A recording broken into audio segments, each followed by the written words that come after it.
যে সাধক ভূত প্রেত ইত্যাদি সমস্ত শ্রেণীর প্রেতজনীকে মন্ত্র প্রয়োগ করেন বা বিতরণের কার্য করেন, তাদের প্রতি ভূত প্রেত কখনোই সন্তুষ্ট থাকে না।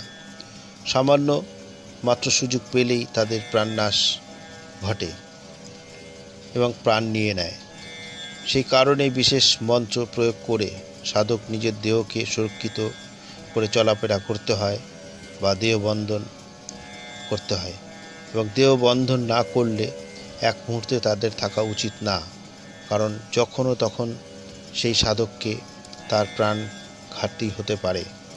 তো এই কারণে যে ব্যক্তি বা যে সাধক যে তান্ত্রিক ক্রিয়ার মাধ্যমে তন্ত্রক্রিয়ার মাধ্যমে ভূত প্রেত বিতরণ করেন বা তাদের ক্ষেত্রে আমি আজকে একটি মন্ত্র দিচ্ছি। সেই মন্ত্রটি অমুক মন্ত্র, তা আপনারা নিয়মনিষ্ঠা অনুসারে করবেন। তাই আজকে আমি মন্ত্র দেওয়ার সময় আপনাদের কিছু কথা বলে নিচ্ছি। তা আজকে আমার এই ভূত প্রেত বিতরণের দেহ রক্ষা মন্ত্র আমি দেব। প্রিয় দর্শক, গুপ্ত সাধনা চ্যানেলে আপনাদের সকলকে স্বাগত জানাই। আপনারা অনেকেই আছেন যারা তন্ত্রক্রিয়ার মাধ্যমে ভূত প্রেত বিতরণ করেন। এটি একটি সামাজিক কর্তব্য বা সামাজিক কাজ, অবশ্যই ভালো কাজ, কিন্তু তার সঙ্গে সঙ্গে মনে রাখতে হবে যে ভূত প্রেত যে ব্যক্তি ছাড়াবেন অর্থাৎ তাড়াবেন ভূত প্রেতকে, সেই ভূত প্রেত সাধকের প্রতি সন্তুষ্ট থাকে না। তাই সুযোগ পেলেই তারা সেই সাধককে মেরে ফেলার চেষ্টা করে। তার জন্য আমি আজকে যে মন্ত্রটি দেব, সেই মন্ত্রটি করার আগে আপনাদের কিছু নিয়ম পালন করতে হবে। মনে রাখবেন, নিয়মটা ব্যতিক্রম করবেন না। সেই নিয়মটি এবার আমি বলছি, তারপর আমি মন্ত্রটা দিচ্ছি। আপনারা শনিবার বা মঙ্গলবার যে কোনো একটি দিন উপবাস থেকে সন্ধ্যাবেলায় কোনো দেব মন্দিরে আসনে বসবেন এবং বসে আমি যে মন্ত্রটি বলবো সেই মন্ত্রটি 1008 বার পাঠ করলে মন্ত্রটি সিদ্ধ হবে।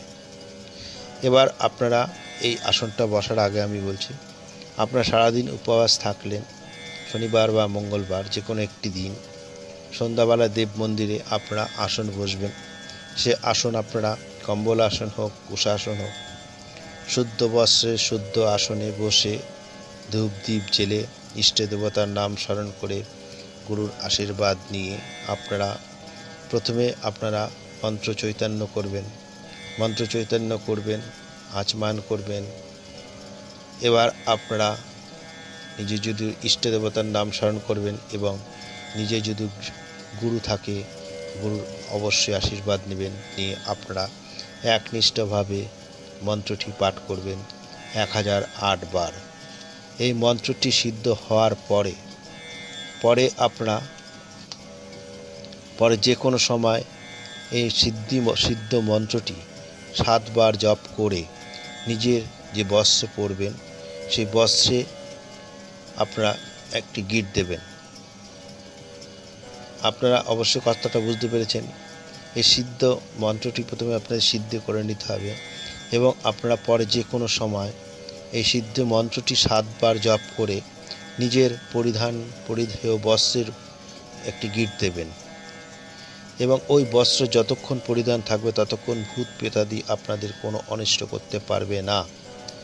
এবং বস্ত্র যদি আপনারা বদলাবেন বা পাল্টাবেন, তখন ঠিক সেই সময় আবার নতুন বস্ত্রের সেই যথাবিধি হিসাবে অর্থাৎ 7 বার, কারণ আপনাদের মন্ত্রটা যখন সিদ্ধ হয়ে যাবে 7 বার আবার মন্ত্রটি পাঠ করে গিট মেরে পরিধান করবে। এটাই বিধি। তবে মনে রাখবেন, আপনারা আমি যে কথাগুলো বলছি সেই কথাটা মনে রাখবেন। এবার আপনাদের আমি মন্ত্রটি দিচ্ছি, এই মন্ত্রটি আপনারা ভালো মতন দেখে নেন। মন্ত্রটি আমি দিচ্ছি, ওং নমো বজ্রকা कोठा जिसमें पिंडू हमारा बैठा, ईश्वर कुलजी वज्र का ताला आठो याम का हनुमंत रखवाला। এই মন্ত্রটি আপনারা 1008 বার পাঠ করে সিদ্ধ করবেন এবং প্রয়োগকালেও আপনারা 7 বার পাঠ করে নিজের বস্ত্রে গিট মারবেন। মনে রাখবেন, যদি বস্ত্র যদি আপনারা পরিবর্তন করেন, আবার আপনারা সেই আবার 7 বার পাঠ করে আপনারা গিট মেরে চলাফেরা করবেন, তাতে আপনাদের কাছে ভূত প্রেতাদি আসবে না এবং আপনাদের ভয় পাবে, চলে যাবে। তবে এই ভূত প্রেতাদি তাড়ানোর মন্ত্রতন্ত্র অনেক কিছু আছে আমার কাছে, তা আপনারা যদি অনুরোধ করেন বা যদি কমেন্টসে করেন অবশ্যই আমি দেব। তাই আমি আজকে দেহ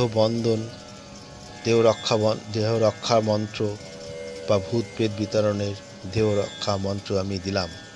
তাই আশা করি আপনাদের উপকার হবে। যারা এই ভূত প্রেতের উপরে কাজ করেন তারা আমি এই দেওয়া মন্ত্রটি আপনারা প্রয়োগ করবেন, অবশ্যই আপনাদের কার্য সাফল্য হবে।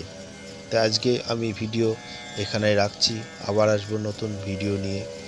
এবং সর্বোপরি বলছি, আমার এই চ্যানেলটি সাবস্ক্রাইব করবেন, লাইক করবেন, কমেন্টস করবেন, কারণ আমি একজন তান্ত্রিক সাধক এবং সাধনা মার্গে আমি যা কিছু পাচ্ছি বা আমি যা সব কিছু আপনাদের সঙ্গে এক এক করে দেব। তবে অনেক কিছু মন্ত্র আছে যেগুলো দেওয়া সম্ভব না, সেগুলো দিতে পারবো না। তবে কিছু কিছু মন্ত্র যেগুলো দেওয়া সম্ভব সেগুলো দেব। তবে ভূত প্রেত তাড়ানোর যদি মন্ত্র আপনাদের প্রয়োজন হয় অবশ্যই আপনারা লিখবেন আর কমেন্টস করবেন, লাইক করবেন, সাবস্ক্রাইব করবেন, আর আপনারা অবশ্যই কমেন্টস করবেন। তবে আজকে আমি মাত্র আপনাদের ভূত প্রেত বিতরণের দেহ রক্ষা মন্ত্র আমি দিলাম। এই মন্ত্রটি যারা ভূত প্রেত তাড়ান বা বিতরণ করেন, এটাও একটি সামাজিক কাজ, তাদের জন্য আমি আজকে এই ভিডিওটা দিলাম। অবশ্যই আপনারা পালন করবেন আর এতে আপনাদের সুফল হবেই। তবে নিষ্ঠা ভক্তি সহকারে সেই মন্ত্রটি আপনারা সিদ্ধ করবেন। তা আজকে এখানে রাখছি, আবার আসবো নতুন কোনো ভিডিও নিয়ে। ততক্ষণ যেন আপনারা সকলেই ভালো থাকবেন।